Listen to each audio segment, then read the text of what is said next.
Authorities are fearful for the safety of people they've been unable to rescue overnight as parts of northern New South Wales and southern Queensland were inundated with floodwaters from ex-cyclone Debbie. During a night of torrential rain, the New South Wales SES received around 130 calls for flood rescues, but it's been unable to reach most of those in distress. Some of those people were trapped in cars or on roofs of houses. 13 evacuation orders are current in northern New South Wales, affecting around 20,000 people. Residents of towns including Lismore, Murwillumbah and Tweed Head spent the night urgently shifting belongings and their stock to higher ground as those local rivers rose.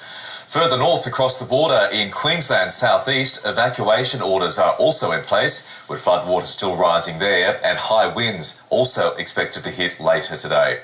Schools and many businesses in the two states will stay shut this Friday. Now we're bringing the latest from our reporters who are out in the field along with crosses to the SES. We'll speak to New South Wales and Queensland. But our reporter Jackson Vernon joins us now from one of the worst hit areas, and that's the town of Lismore. Goodness me, describe what we can see behind you there, Jackson. Good morning, Virginia. Yeah, the sight and the sound of this water rushing into the town here is incredible. I want to try and take the viewers through just exactly what's going on at the moment. Behind me is just a torrent of water rushing into the town. We can see the water lapping halfway up buildings here in the town. Further left to the left, I've got cars that are completely submerged, barriers completely submerged, a petrol station just down the street with the water lapping at the top of it. And I'm going to take you around to the right-hand side now, where you might be able to get a sense of just how fast this water is rushing into the town at the moment. It's creating waves and ripple effects throughout the town here, and it is coming in at an incredible pace. Every minute that goes by, the water is creeping up centimetre by centimetre.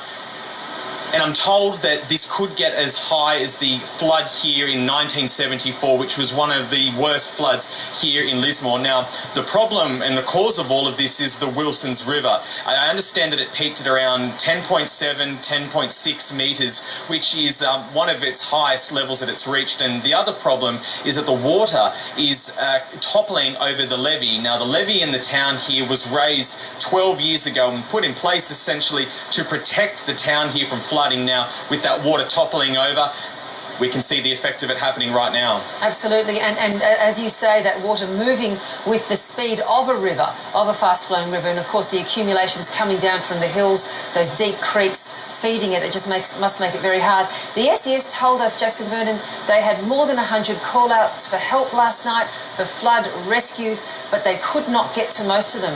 What's going to be the consequence of that? Well, Virginia, the warnings went out as early as yesterday afternoon for people across, I think, 15 or so communities to get out. This flood is going to be a serious one. We had evacuation orders in place for the Lismore area as well as other areas like Murwillumbah and the Tweed Heads area. Now, we understand, and I think you alluded to this in the link, 20,000 people could be affected by those evacuation orders. More than 160 rescues overnight means that people didn't heed those warnings and may have put themselves in danger's way. And speaking to the SES earlier this morning, they told me that a lot of people were just caught off guard by the sheer speed and ferocity of these floodwaters coming in. We know that there's a high tide, I think expected around about midday. Will that make matters even worse, Jackson? I think it most certainly will, especially around the Murwillumbah area, which is north of here. There are real concerns about the impact and what that high tide will do to the area. As I mentioned, there are evacuation orders for the town there. People are urged to get out. So at this stage, it's a little bit unclear just the extent and the damage of that, but this is a dangerous and a very quickly moving situation, Virginia. It is indeed. Take care out there, Jackson.